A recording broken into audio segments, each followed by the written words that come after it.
Hello everybody, nice to see you. I hope you're doing well. I wanted to talk today about a recent kind of illustration project that I did, a little micro project called Creatures of Wonderland. And it was basically a series of kind of 4 character portraits based on the characters from the original text, Alice's Adventures in Wonderland. The original book was obviously authored by Lewis Carroll and it's now within the public domain. And so there has been a lot of projects and iterations. The original Disney film I absolutely loved. I was a big Tim Burton fan, video games even. I think in life I'm always chasing that moment of escaping reality, going down the rabbit hole, walking through the wardrobe. I always gravitated towards like creatures and monsters and magical fantasy worlds. I even remember mentioning it as like a direct influence for my short film, which is essentially about like a kid having a nightmare, goes into this dream sequence,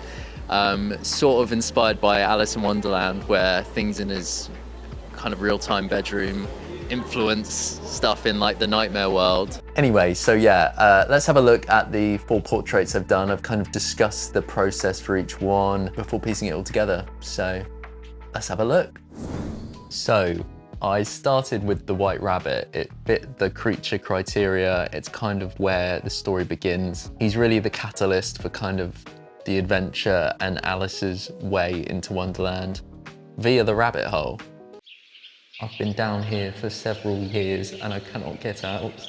He's a cheeky little fellow, a dashing young chap. Well, he's sort of not actually. He's highly anxious, he's in a rush, he's stressed. I think the version I drew was a bit sort of cheeky and stylish. He's kind of doing a bit of a side eye, like, come on, come on, come on into Wonderland, we're gonna have a bloody blast. He famously dresses quite formal. He's described as wearing a waistcoat. I gave him like this huge crooked bow tie and I actually donned him with a little top hat as a nod to a character that will not be appearing. And then I knew from the beginning that I wanted to do kind of like monochromatic colors for each of the 4 so that when you piece them together, it looks very Mighty Morphing. For the white rabbit, I went with the pink. On top of those colors, also did some kind of like half-tone wear and texture just to make these feel a bit less digital and a bit more kind of worn. I gave him very wiry whiskers and kind of lots of tufts of hair. Like he's quite sort of unkept. Again, kind of contradicting that very timely, well-dressed rabbit that is sort of described. This one's a bit more jagged and wiry and unkept. Okay, so our next creature is the Cheshire Cat. He's a fan favourite. I think for a lot of people, he's what comes to mind as a character when you think of Wonderland, whether it's the film adaptations or the book or whatever. The Disney interpretations in particular have gone on to be massive in merchandising, from the original animated version with all the pinks and the kind of grey and blue Burton variation.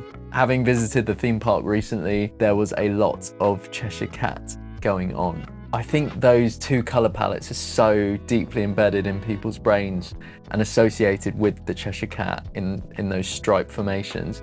I wanted to kind of completely move away from it, so I went for a much warmer colour palette and kind of used yellows and oranges on this one. I wanted him to look quite sort of creepy and manic. I find the original drawing quite disturbing looking, like a cat with those teeth smiling like that from a tree would scare the shit out of me.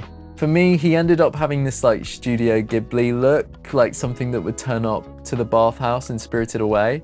And then when I thought that, I thought of The Cat Returns, another film of theirs, and realized I'd done a very similar thing with the pupils to the king character in that, and kind of offset his pupils, which I thought was funny. And I love that movie and I love that character. So there was some deep-rooted inspiration there maybe. But yeah, again on this one, heavy on the line work, heavy on the detail, and then having that kind of monochrome color palette with the warmer tones. I like these kind of big eyelashes that I gave him and this big kind of like ruff around his neck. But yeah, I was really happy with this one. I really liked how it turned out. It sits on this line between creepy and joyous.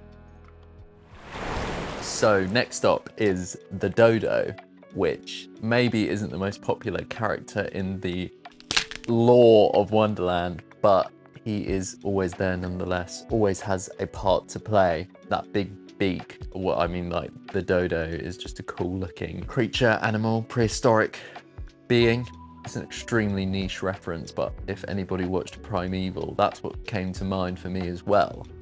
The episode where there was loads of dodos running around causing chaos. Funnily enough, that's sort of the vibe I went for visually. I don't think what I've drawn has this kind of pompous arrogance character. Mine looks very chaotic, slightly distant behind the eye, like a sort of pet that would not behave. I think as well, like visually with the crooked neck and like the long face, like Kevin from Op sort of came to mind as well, and his kind of tuftiness. But I did include the sort of waistcoat costuming on him. He just looks a bit more wild, which I guess is kind of a carryover on all of these. And again, I've used that kind of like monochromatic highlighting kind of hair or the tongue or certain elements with like a lighter shade. Yeah, on all of these, it's like I've got a background, you know, background blue here, and then like a character blue, and then a highlight blue. And then I've also used kind of like a halftone texturing, inverting those on top of the colors. But yeah, I'm happy with him. I think he came out cool. Okay, finally, to see us home, we have the caterpillar. In the book, we're introduced to him sat on a mushroom smoking, and that strong imagery has bled into various adaptations. I was even lucky enough to witness his presence in real life, which was a fantastic moment for me.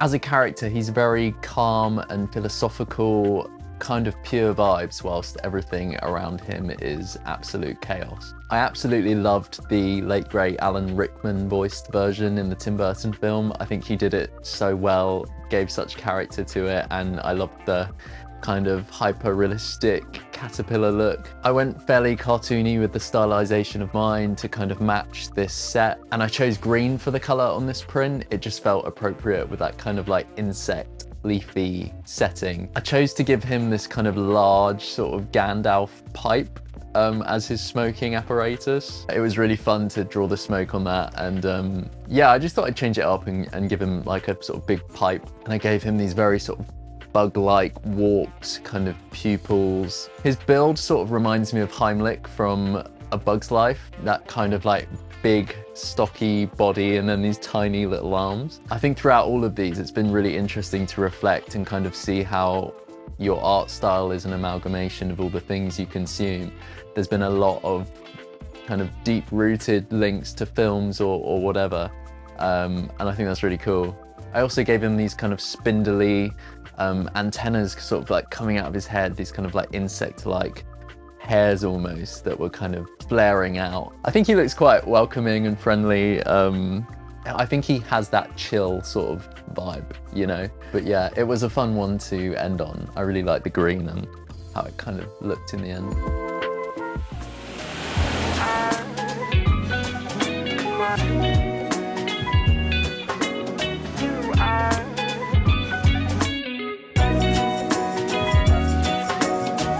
I really enjoyed this project. I think it was nice to have a small kind of encapsulated thing reinterpreting these beloved characters, which was really fun to do.